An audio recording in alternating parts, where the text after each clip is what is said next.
Assalamualaikum warahmatullahi wabarakatuh. A'udzubillahi minasyaitonirrajim. Bismillahirrahmanirrahim. Hadaika wa annaba, yaitu kebun-kebun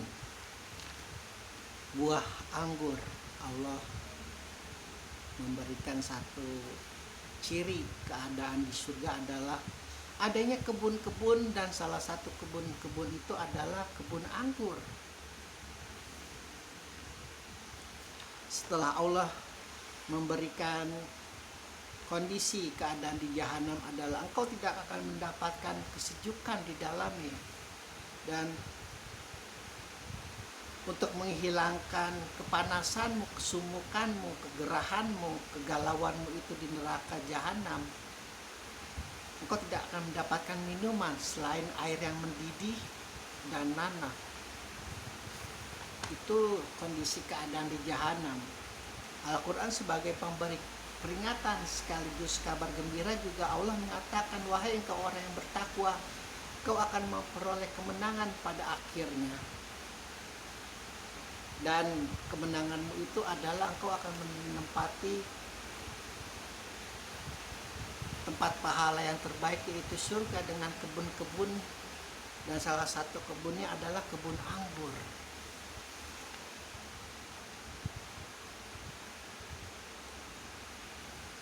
Terserah mau mengaminkannya atau tidak.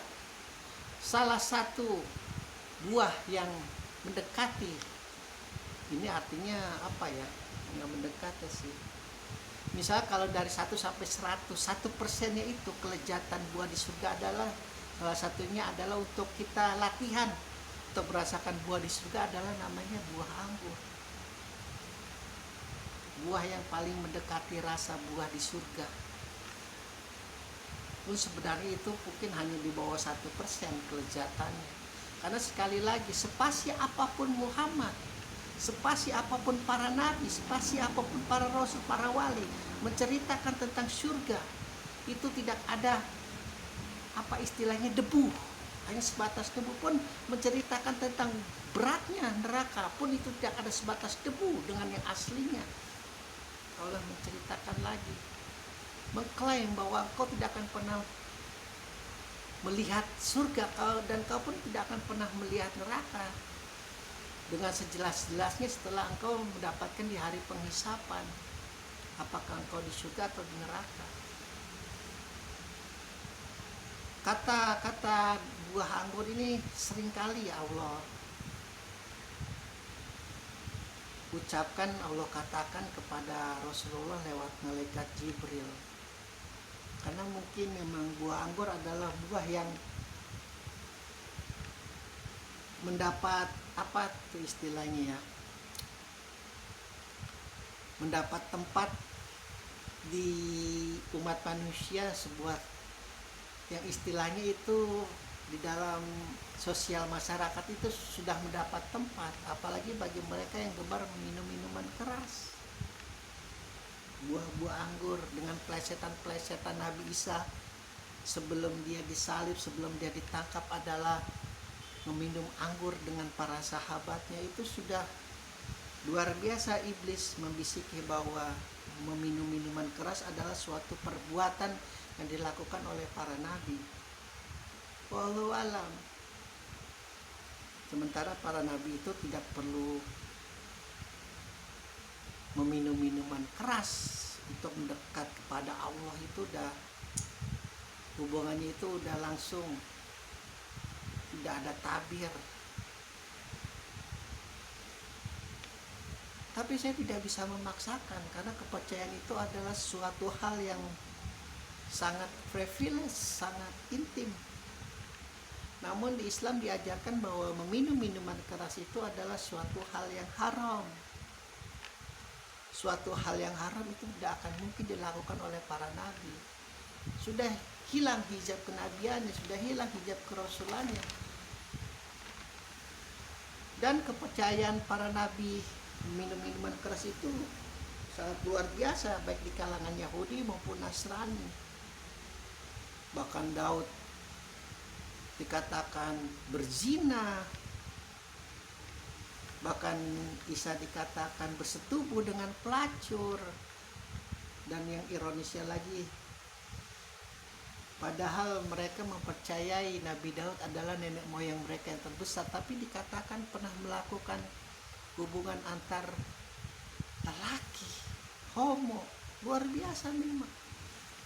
Lanatullah itu dalam membisiki keburukan-keburukan para nabi, yang dalam etika Islam, dalam etika moral Islam, hal itu tidak mungkin akan dilakukan oleh mereka.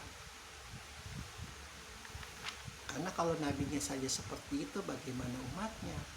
Dan itu sangat dipahami oleh iblis lanatullah. Berita hoak-hoak semacam itu disebarluaskan, dininabobokan dengan bentuk kesenangan-kesenangan hawa nafsu manusia, agar manusia merasa nyaman dengan dosanya, karena dia mengikuti sunnah Nabi katanya, karena dia mengikuti sunnah Rasul katanya.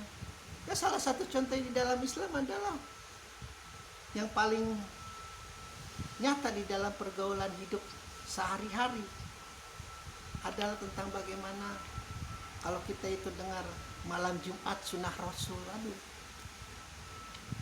ya nggak apa-apa kalau hanya sekedar bercanda, sekedar itu nggak apa-apa. Namun kalau diyakini sebagai bahwa sunnah Nabi, ya Rasulullah bercinta nggak hanya di malam Jumat, di setiap malam lah kalau perlu. Kenapa harus di malam Jumat saja? Seorang pasangan suami istri itu memang harus bercinta kalau bisa setiap hari, kecuali istrinya sedang haid. Lalu untuk membina romantisme mereka nggak perlu hanya di malam Jumat. Sunnah Rasul karena pahalanya lebih besar katanya. Memang terdengar lucu, tapi kalau disampaikan dengan cara mencemooh, mengolok-olok, itu adalah golnya iblis lanatullah. Karena nabinya jadi dikesankan seperti nabi yang cabul, nabi yang mesum. Sekali lagi, para nabi itu maksum, para nabi itu kudus, para nabi itu suci. Tidak mungkin dia akan bermaksiat, ya, tidak akan mungkin dia bermaksiat. Kita nih, keturunannya kita nih, yang menerima ilmunya dari para guru-guru yang terdahulu, itu mungkin akan bermaksiat. Itu mungkin akan yang menghalalkan segala cara dengan nama Islam. Itu mungkin yang akan mengatasnamakan Islam pada dasarnya adalah ingin merampok Islam, ingin mengambil harta kekayaan Islam, ingin mengambil wanita-wanita Islam. Itu yang harus dipahami. Sementara para nabi, para rasul itu udah, kalau dalam hubungan hakikat itu mereka tuh malah tidak ada, malah Allah itu yang ada. Istilah kasarnya itu seperti itu. Suluk Adam, suluk Saleh, suluk Hud, suluk Musa, itu mereka tidak ada. Allah yang menjadi wujud ruh mereka. Masa Allah berbuat maksiat, masa Allah berbuat jahat, masa Allah berbuat zalim, sampai melakukan homoseksual, sampai melakukan minum-minuman keras, sampai melakukan perzinahan. Itu etika di dalam kuliah. Itu etika di dalam, kalau boleh egois, itu etika di dalam Islam. Kalau hanya sekedar bercanda-bercanda, namun yang sekedar bercanda-bercanda itu nanti akan jadi keterusan, nanti akan menjadi kondisi yang berulang-ulang dan akhirnya akan menjadi budaya.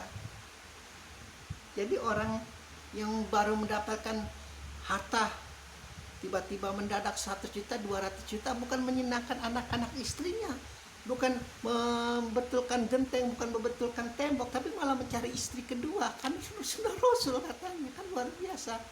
Bodohnya lanatullah itu dalam membisikkan kuping-kuping manusia yang luar biasa jahil.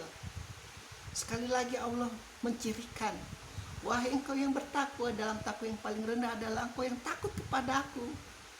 Engkau adalah orang yang menang, dan orang yang menang itu nanti akan mendapat surga yang dimana di dalamnya ada begitu banyak kebun. Dan salah satu ciri mungkin raja buah di sana adalah namanya kebun anggur. Kau akan mencarinya di sana. Gratis, nggak perlu dikiloin.